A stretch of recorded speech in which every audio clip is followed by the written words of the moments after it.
Yeah, not in the stars. It's not. It should be switched to. Okay. Okay. There. Maybe it's also. I don't understand. Okay. Okay, cool. Yeah. Yeah. That's fine. Can you switch off the audio?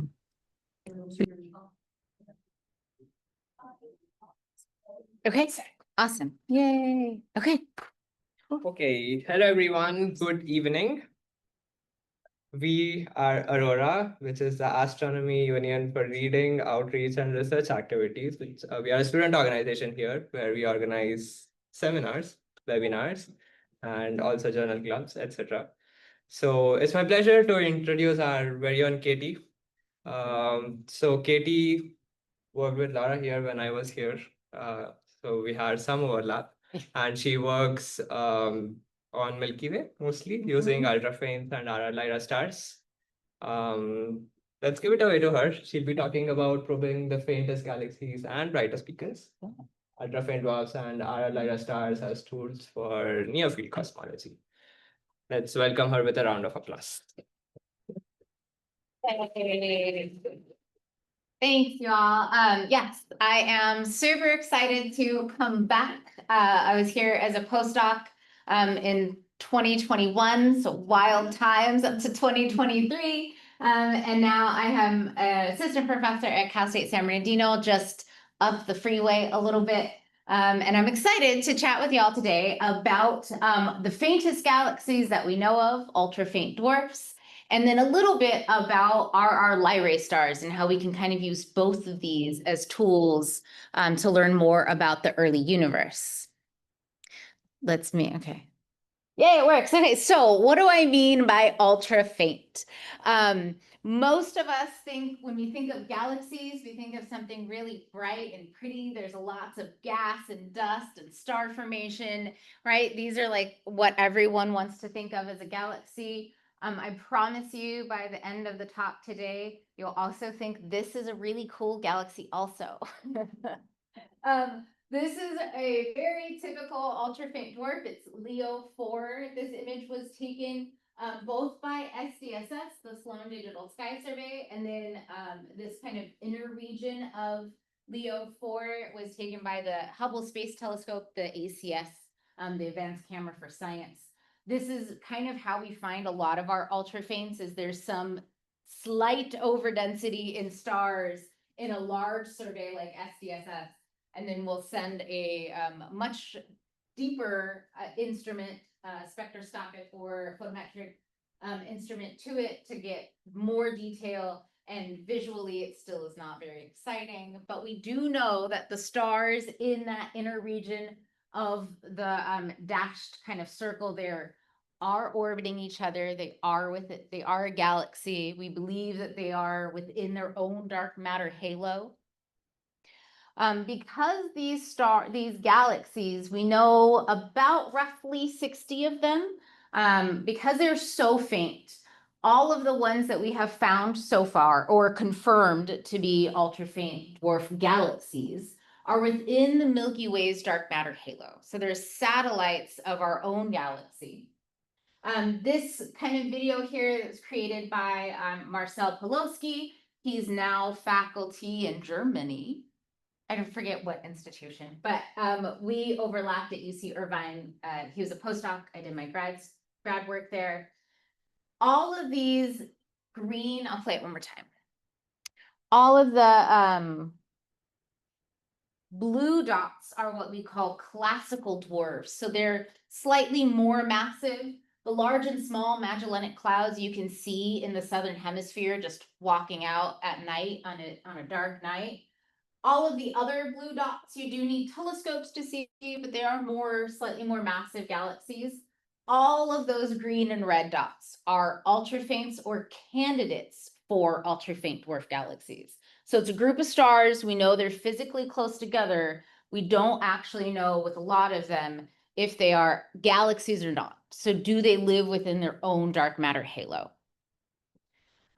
So these ultra faint, ultra small, mostly Milky Way satellites are really fantastic because we think they may be fossils of the very first galaxies that have ever formed.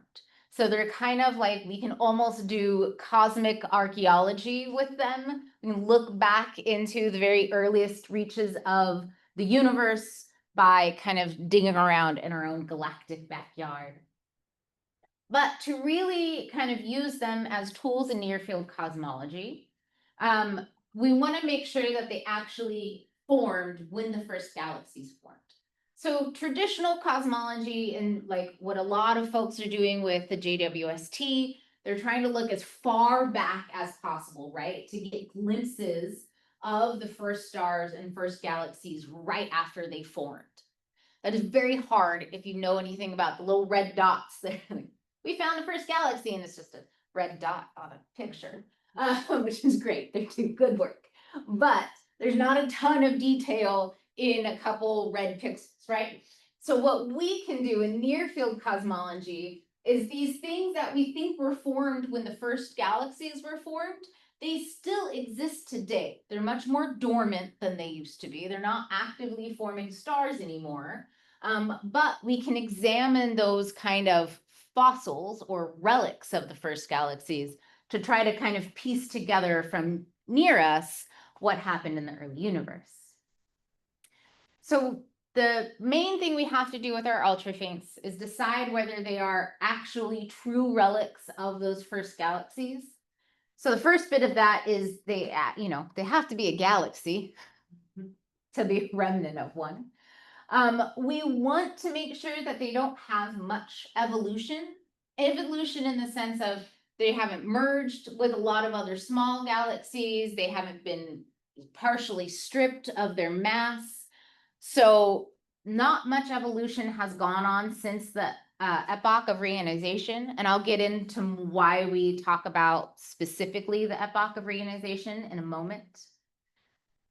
These two kind of coincide. We don't want them to have much evolution, and ideally they'd be fully lonely.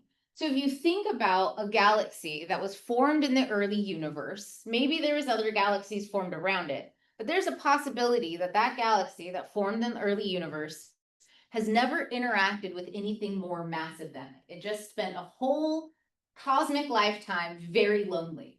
That would be an amazing galaxy to look at because it would show us exactly what the early universe was like. How did stars form in the early universe?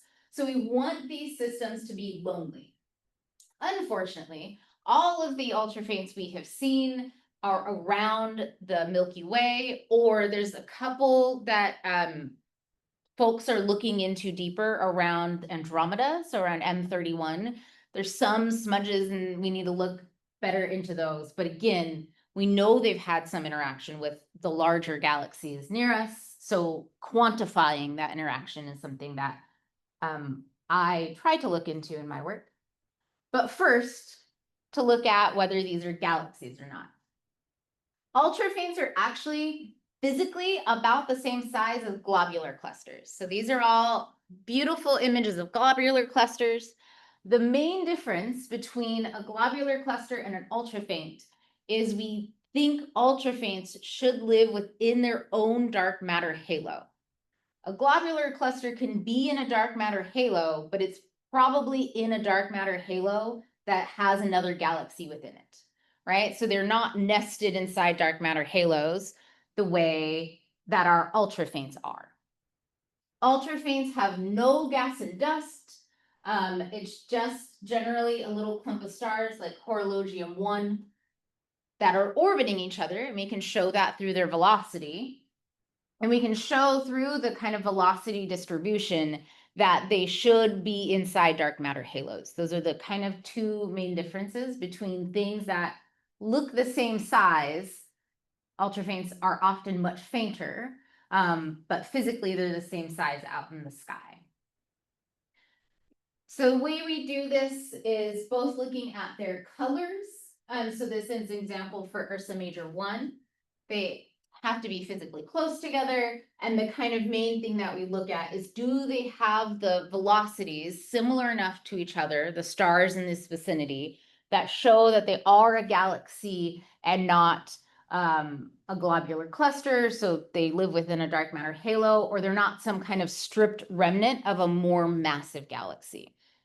And this is where a lot of work is going into right now, because as I'll talk in a few minutes, many of the ultra faints have more kind of physical structure diversity than we realized previously, which is exciting, but also complicates things.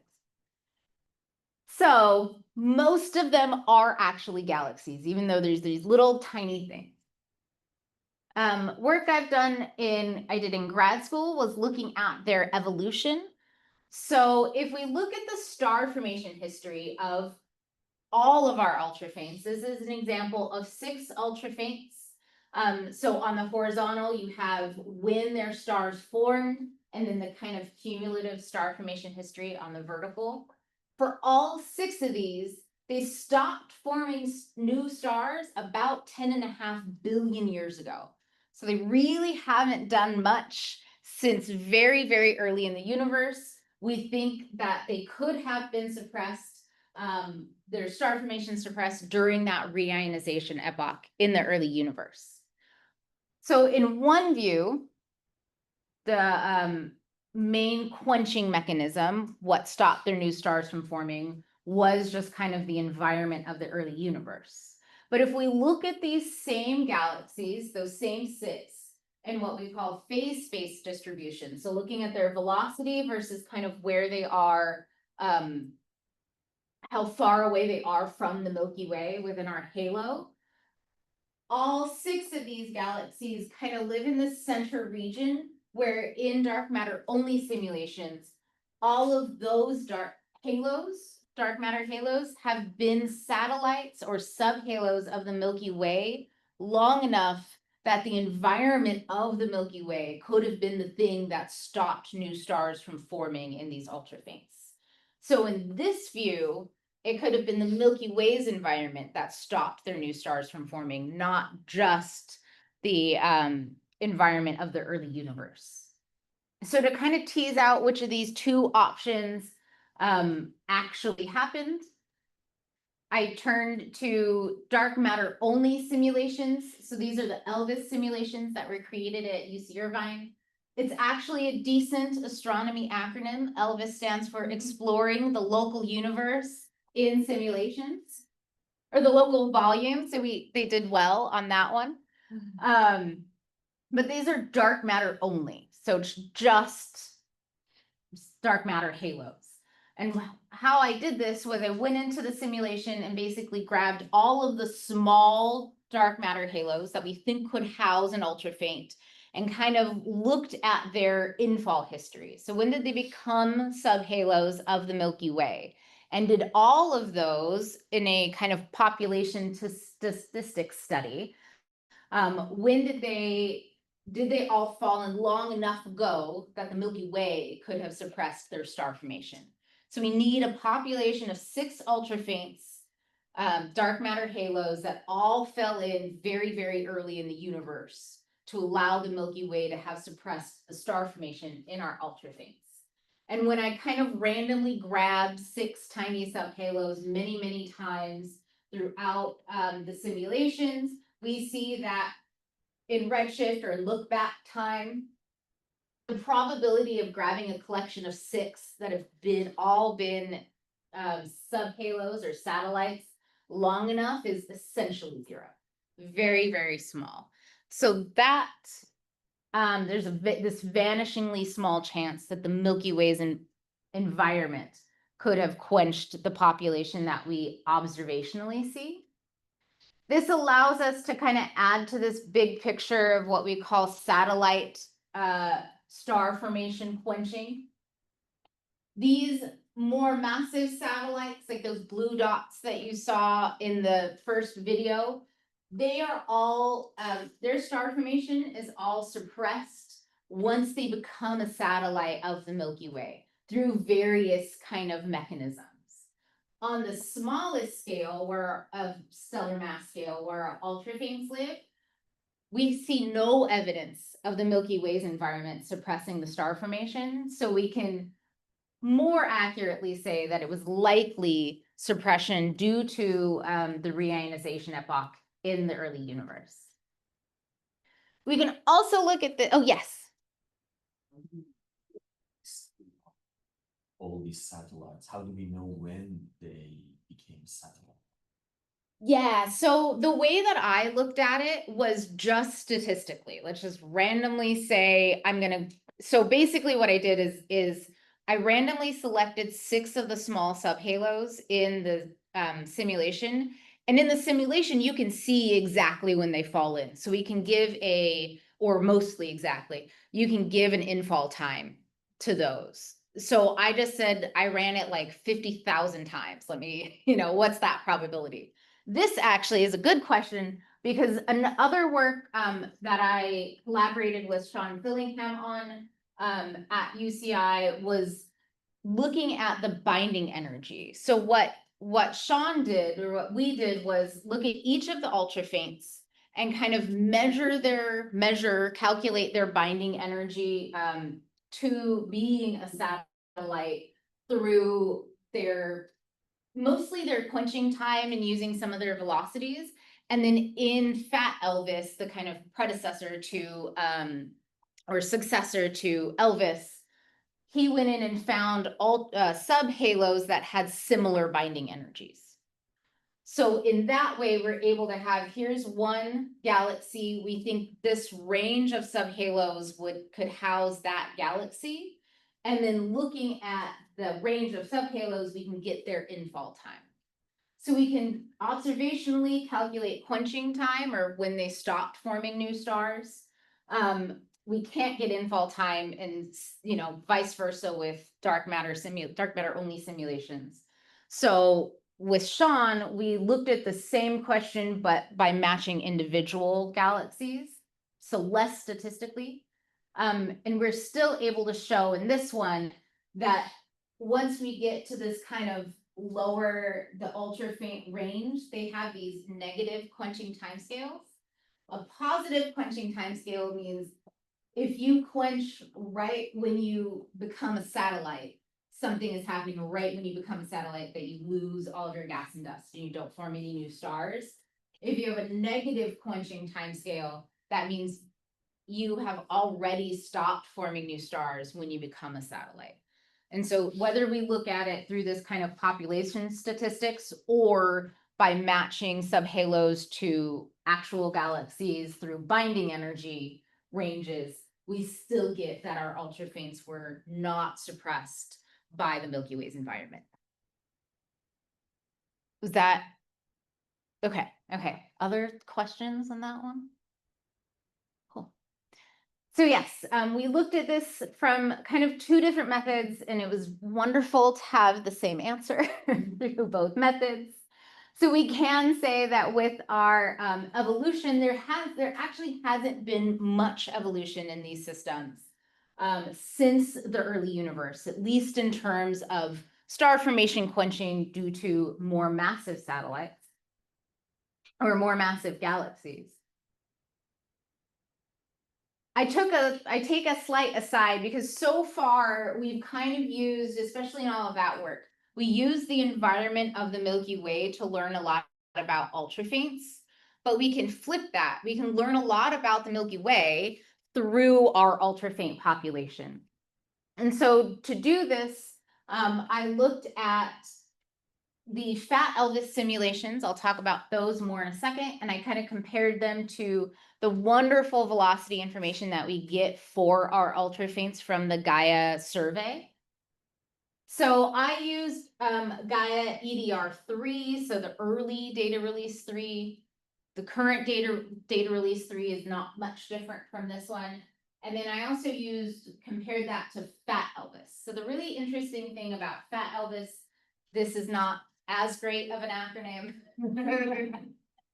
The Phat is kind of, floppy, but what happens, so this is a regular dark matter only simulation where the only physics inside of it is gravity, and there's really no interaction between the dark matter particles or where we think baryons would be in the simulation. In Phat ELVIS, there is an additional gravitational potential in the center of all of the massive halos, because we have some observational evidence, and we see it in some simulations, that dark matter can be impacted by having more baryons or more mass, stellar and gas mass in the disk of a galaxy. So you kind of compare these two kind of zoom ins to the center of a massive dark matter halo. This one with that added gravitational potential to mimic the disk of the galaxy has a lot less substructure than the dark matter only. The kind of satellite profiles, subhalo profiles, radial profiles that you look at in the disk compared to dark matter only actually match closer to what we observe and what we kind of predict we should observe if we could see everything than just dark matter only. Yes. Is this something that you rerun Elvis with the growing disk, or is something that you did post-processing? So they reran it, but the disc didn't grow a ton. They Oh, kind is of it? like, they let it grow, from my understanding, they let it grow, then they put the disc in and then it keeps growing. Oh, okay. Yeah, Oh. yeah. So the disc doesn't grow, but they don't start it with a disc. They put it at whatever, but you want. Yeah, yeah, exactly. Yeah. So it's very similar to what I've done in the past, comparing observations to simulations. We can take within Phat ELVIS, there are 12 Milky Way-like host dark matter halos. We split them into kind of a low mass, a medium, and a high mass bin. Then I compared our subhalos to the observed galaxies just by radial distance from the center of the Milky Way. So there's not really any mass matching going on. It's just to kind of clear up we know we haven't seen all of the galaxies around the Milky Way. So by distance matching, we're alleviating some of our completeness concerns. And then I'm just comparing the velocities from Gaia to the velocities within Phat ELVIS of the dark matter halos. And so when we do this, when we look at tangential velocity, radial, and total velocity, so radial and total are kind of wrapped up in our total velocity here. And we look at the distribution of those observed galaxies, which is the black lines from Gaia, and kind of our three mass bins, small, medium, and heavy. You see that the medium mostly matches up, and we did some statistical tests. We used Mann-Whitney U statistical tests. It's very similar to a KS test. There's just not as many underlying assumptions that go into a Mann-Whitney U test. A KS test assumes some distribution already. So we're able to show that throughout, whether we're looking at the components of the total velocity or the total velocity itself, those Mann-Whitney U tests show us that the high mass and the high mass and the low mass Milky Way hosts are not preferred. So those are not preferred, leaving only one option for what the Milky Way's total dark matter halo mass should be, which would be that intermediate mass. So one thing that we added to this is we know that as satellites kind of galaxies fall into the host dark matter halo, if they were already satellites of something else, they retain some of that kind of velocity connection, right? So when a satellite when a galaxy becomes a satellite of a more massive galaxy, more massive host, it has a new orbit. Before it becomes a satellite, if it was a satellite of something smaller, it had a new orbit, and then it falls in and it kind of has this compounded orbit, right? In a sense. So this is the friends of a friends, I think it's coined. There's a lot of our ultra faints that we think were satellites of the large and small Magellanic Cloud before they were satellites of the Milky Way. So they have some velocity or kinematic connection to the large and small Magellanic Cloud that many of our satellites that are only satellites of the Milky Way do not have. So if we remove that kind of kinematic relationship from our analysis, so now we're looking at just 25 Milky Way satellites that are only satellites of the Milky Way, nothing less massive than the Milky Way. We still see the same preference for this intermediate size Milky Way dark matter halo. So the LMC satellites do not impact our results. We can say that the mass of the Milky Way is about 1.1-ish times 10 to the 12 solar masses. And I'm working now with my undergrads at Cal State San Bernardino, where we're looking at the mass of a Milky Way from a different end, using RR Lyrae in the SDSS 5 catalog. So this is information that's just coming out. In SDSS 5, there's about 50,000 RR Lyrae that are all mostly in the Milky Way's stellar halo. RR Lyrae are amazing because you can treat them as standard candles. So they're variable stars that they're intrinsically variable. So literally as they expand and increase on these very regular periods, their light does the same thing.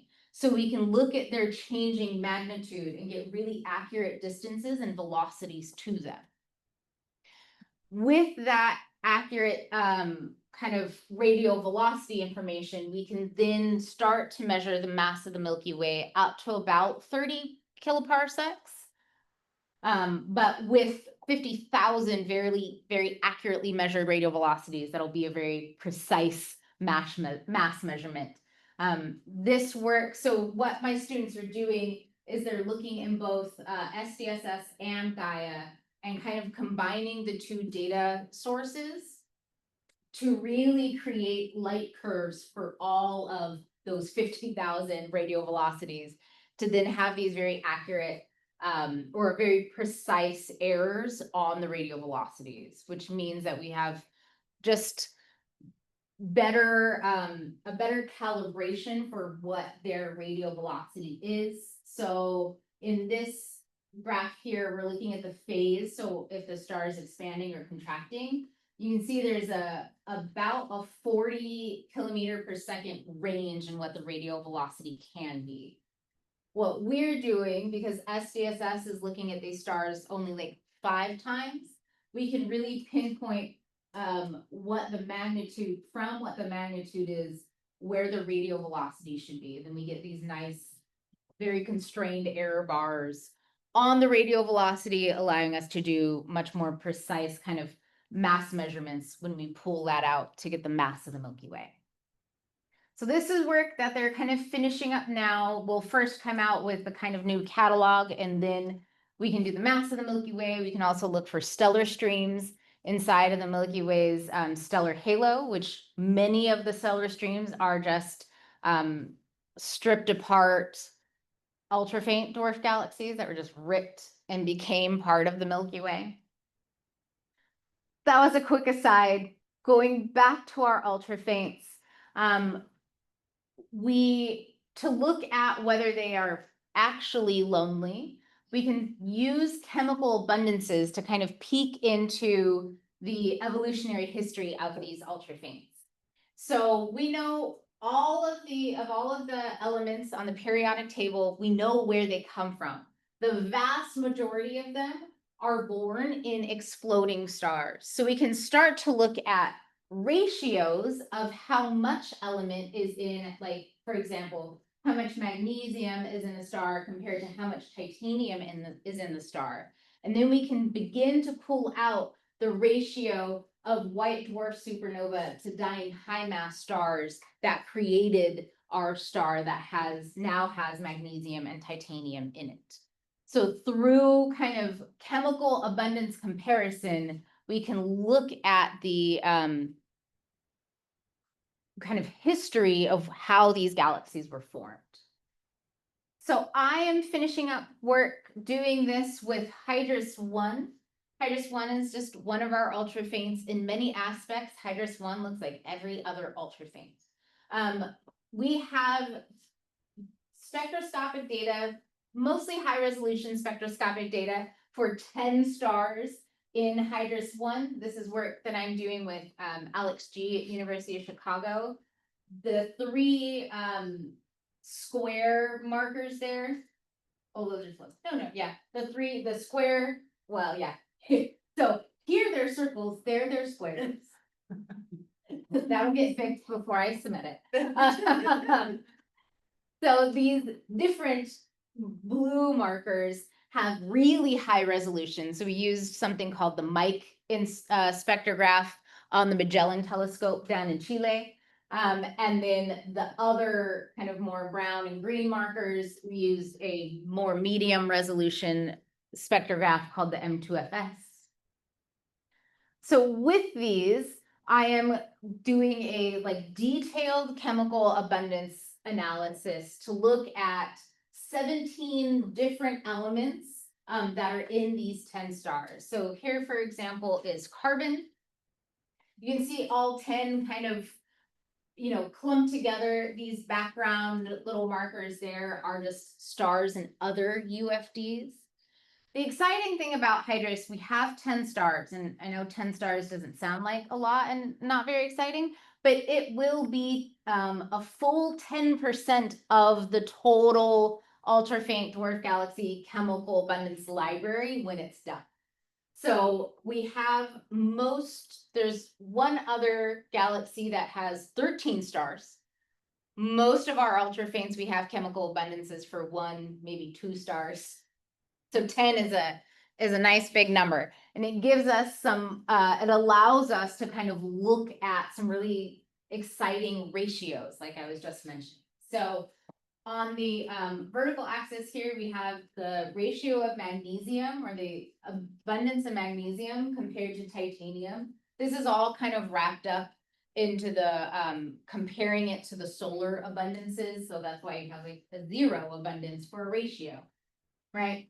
And then the horizontal is the metallicity. Because these stars are all about the same age and they're all universally ancient, you can think of metallicity as age. So the lower metallicity, the older it is. These 2 stars here that have about the same metallicity, we think they were likely formed about the same time in the galaxy. And the really interesting thing is that these 2 have a very different amount of magnesium and titanium compared to one another. This could be hinting at the possibility that in the early universe within this galaxy, there's inhomogeneous metal mixing. We know that magnesium is primarily born in dying high mass stars. Titanium is created primarily in white dwarf supernova. So if we go back to our map of where the stars are now, assume that they've kind of been in that relation towards the outskirts of the galaxy from where they're born and far apart from each other. To get these differing abundance ratios, when a white dwarf supernova went off in one area and a high mass star died in another area of the galaxy, the gases that were created during those explosions could not have mixed very well. That inhomogeneous mixing created these differing kind of ratios that we see in this pair of stars. So because we have a whole 10 stars that we are able to do these detailed chemical abundance analysis with, this is where we're able to start kind of peeking into what happened in the early universe to give us the ratios that we see today. Yeah. Did these stars form after the other white supernova blew up, or?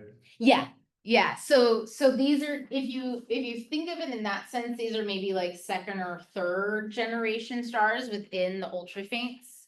This is another big area of kind of concern amongst stellar astronomers, because this all happened. These stars are over 10.5 billion years old, but they're showing that they have more greater diversity of elements in them than we think should have occurred in the early universe, right? The early universe should have just been hydrogen, helium, a little bit of lithium. So the first stars, population 3 stars, because we like to do things backwards, population 3 stars should just be hydrogen, helium, maybe a little bit of lithium. These stars are very, very old, but we know they're not population 3 because they have magnesium and titanium and iron and all kinds of stuff. So this is saying, we are saying that in the early universe, there was supernova explosions and dying high mass stars because these were created at least before the end of the epoch of reionization. Yes, so I'm continuing, finishing up, refining this work. This is like, these error bars are bonkers. So we keep looking back. I haven't published it yet because we keep looking at how can we really make this as solid, convince ourselves as much as possible that that is correct, then to go ask for more data. Basically, this is the paper. Let us look at these again and see what is really in there, because it is exciting. What happened?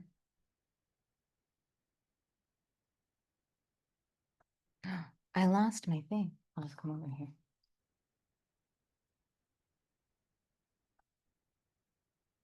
Okay, so they are mostly lonely. We're able to kind of, by looking at their chemical abundances, there hasn't been much evolution. They haven't had many interactions since the very early in the universe, and other than the Milky Way. I have data for 5 other ultrafaints that I'm doing this work on. One of them is Willman 1, and one of the really exciting things about Willman 1 is we've known about Willman 1 since 2005. It was one of the first ultrafaints I ever found, but it lives kind of exactly at these intersections where we're not sure if it's a globular cluster or a confirmed galaxy. And also, if we look here at the magnitude velocity diagram, you can kind of see all of these are confirmed. And then as you get into these lower magnitude limits, things are messy. And so kind of where a lot of my work is taking me now is looking at this faint hot mess here at the end of the stellar mass metallicity relationship. So our blue markers are all hydrodynamic simulations, so dark matter and like stars and gas and dust. The black are semi-analytic models. This is actually a plot adopted from Nusha, who is a grad student here, just graduated, right? A year ago. A year ago, a year ago already. Okay. And then what we see in the observations, these mostly green markers, is that there's this kind of plateau in the metallicity of as you go to lower and lower stellar masses for the galaxies. So the discrepancy, why these 3 lines don't all just match and kind of continue on this one-to-one path down the mass metallicity relationship, is really a big concern as we're trying to use ultrafaints as tools for near field cosmology and even in galaxy evolution. We need to understand why we can't actually model them, or are we not seeing all of the galaxy? And this is what is recently popped up.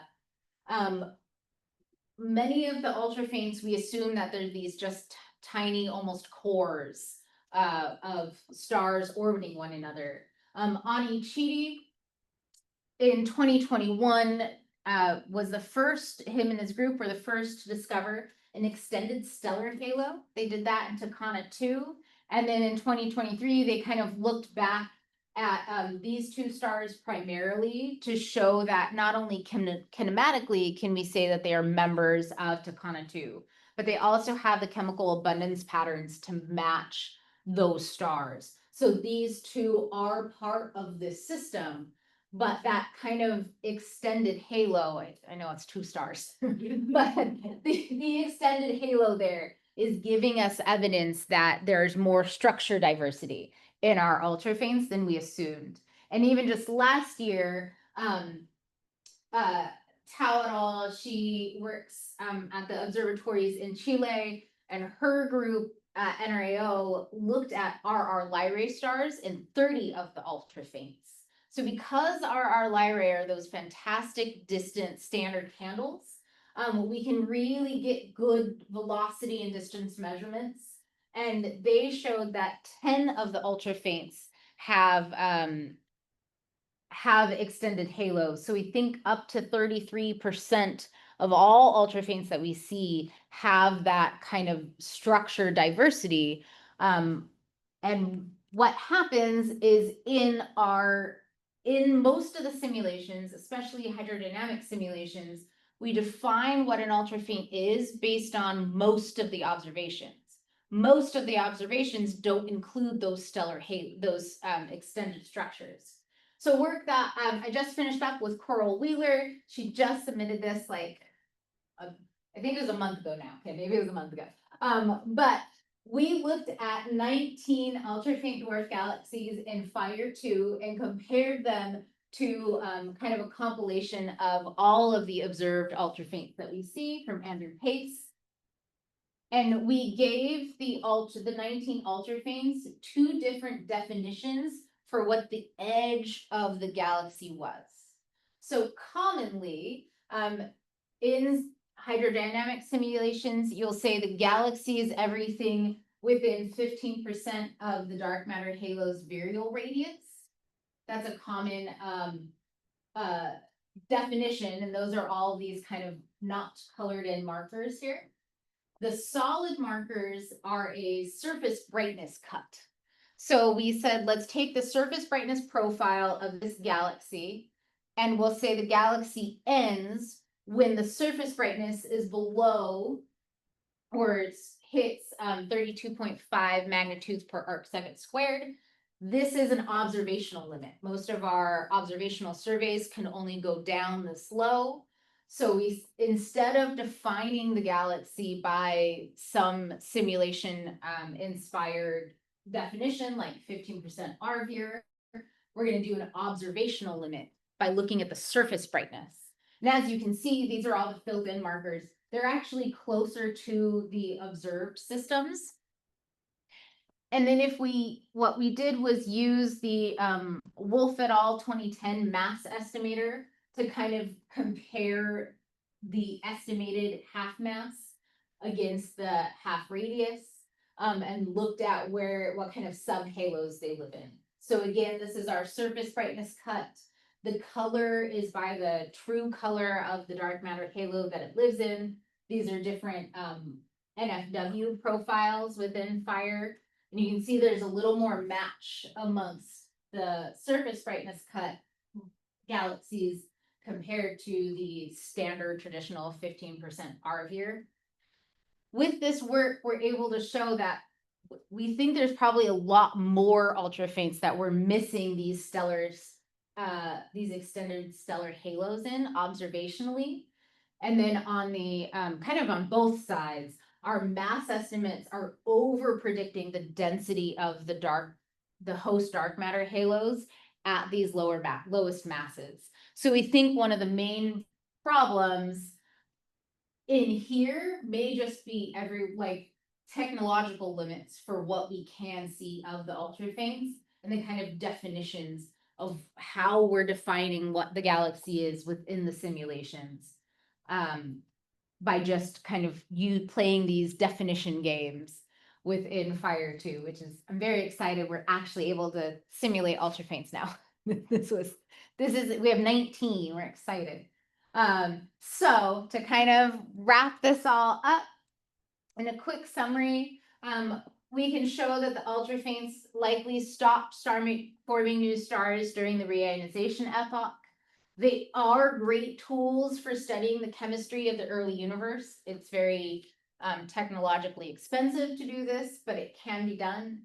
And one of the biggest things that we're kind of looking at now is how do we clear up the discrepancy between what we're theoretically looking at or simulating and modeling versus what we see, which both of them have their own issues. So I'm happy to chat But thank you so much for listening.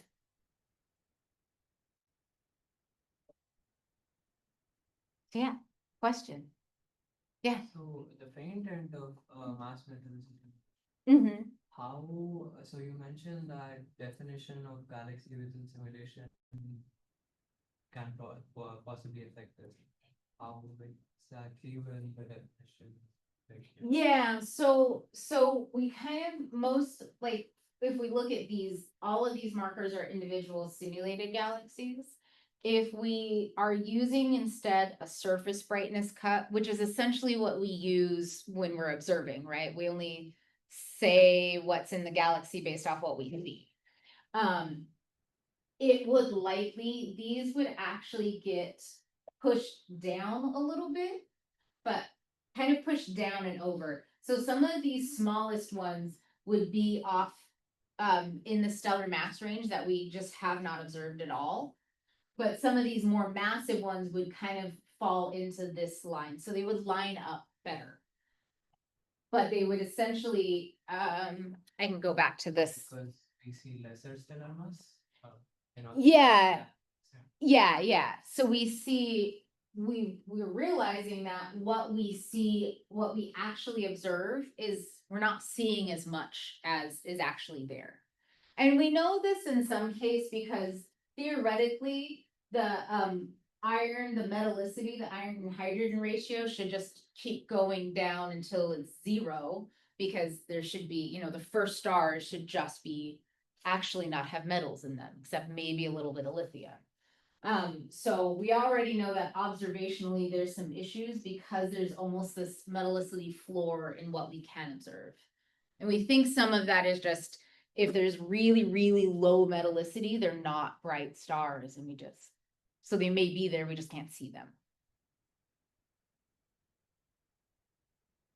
Right, yeah. Aren't low metallicity stars more bright? That's what I remember from stellar class.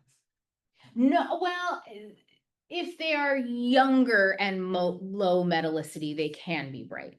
But the oldest ones are really dim. Yeah. Yeah, there's a little bit of like age and metallicity. These, a lot of the stars in here are, we have to stare at them. I forget what like magnitudes they are. I think we can go down to like 26 magnitude. We can get decent-ish data there. It also depends on what, part of that is to really get a good metallicity, you have to have a lot of, you have to measure the abundance of a lot of elements in the star.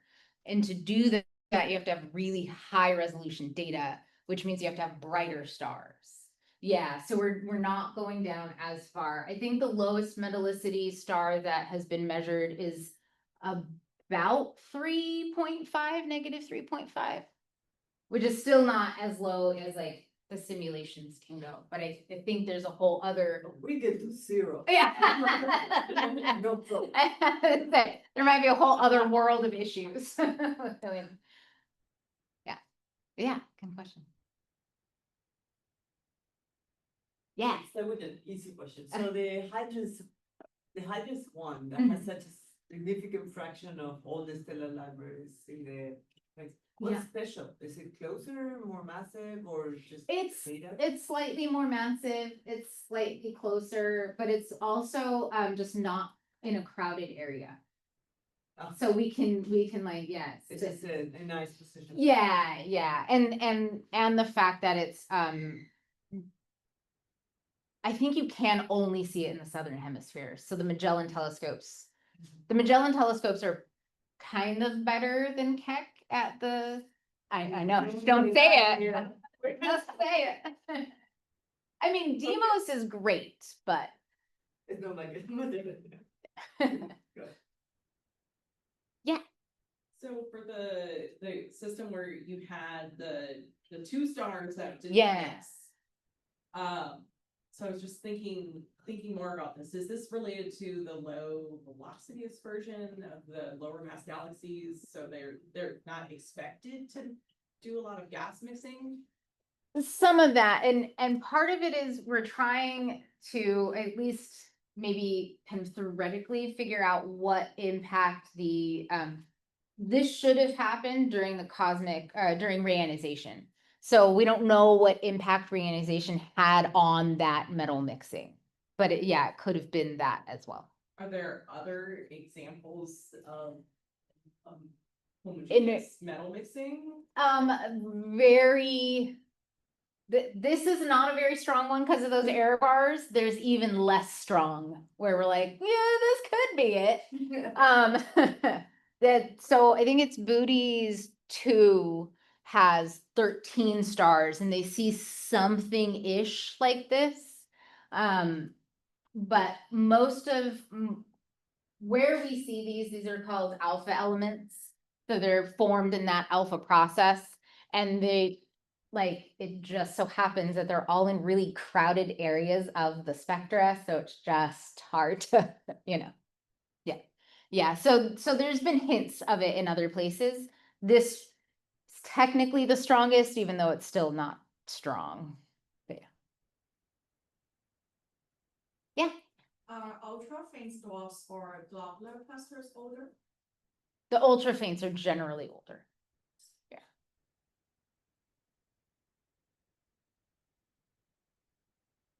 Awesome. Any other questions? One last question. Yeah. So you did mention that Milky Way probably wouldn't have affected the evolution of most of the ultra faints. Yeah. So that way, with our current observations, can we put any constraints on the lowest mass which form stars? Not really. So, and this is actually other work that Jorge Moreno is kind of finishing up right now, looking at that super low mass end. Because we now know that we're not observing all of the stars in the ultra faints that we do see, doing the stellar mass to halo mass relation, that's even more of a mess. So I don't know, that it's a good question and something that should be looked at, but so far it's kind of been like, this is a mess, and we'll get to that someday. Yeah. More specific question. Yeah. When you're looking at the AURORA Lyrays, Mhm. Is there benefits or drawbacks to using test observations, for example? Like you mostly use SDSS and Gaia. Yeah. But I understand that tests can only do short little snapshots. So Yeah, and so I think so far most people, and I think even the folks looking at our Lyra and ultra faints use Gaia just because there's so many observation points. So part of and actually that's something that I should look at. Oh, this is going to be far back, but we're doing it. Okay. Because the phase of our Lyra is generally less than a day. So tests could be good at that. But I also think most of the people looking at our Lyra now are galaxy people, and we're like, I don't test seems like I don't know about test. we should check that. Yes, okay, let's do it. I like it. Yeah, because even with Gaia, SDSS, has up to 5 observations for each RR Lyra, which is good, it's better. Gaia will give a decent range, but we're not creating that. This was done, there's this kind of really detailed light curve exists for maybe 20 RR Lyra. Yeah, so we're trying to take these models and extend it out to 50,000. But if there's better ways, we should talk. Yes. Awesome. Yeah. Other questions? Yeah. You mentioned that the quenching of the UFPs happened very long ago. Of the ultra faints. Yeah. Yeah. How do you know that? So if we look at for pretty much all of our ultra faints, their star formation histories look like this. So all of the stars that we see, we can photometrically kind of give them an age. And you can age them with spectroscopically as well. The spectroscopic ages always match these. But there are no young stars. All stars are at least 10.5 billion years old. And that's through, these were done through like kind of photometric calibrations and matching to isochrones. So it's not the most robust age, but it's there because they are all the same age. Doing the isochrone matching is a decent approximation. In most ultra faints, we have star formation histories for like 25 of them. And there's only a couple that will have almost like this, but even more so. They build like 70% of their stars about 10.5 billion years. And then they'll have a small burst of star formation, like around redshift 1.5-ish. And so some of those we think may have actually interacted, merged or interacted with a more massive galaxy to get some dust and build up one more kind of small population of stars. They do form stars after ionization. There's been a couple we have evidence that they've formed stars, but these, the majority of them have not. Yeah. Yeah, so kind of rejuvenating star formation isn't impossible in ultra faints, but we've only seen 3 or 4 that do. Awesome. Thank you all.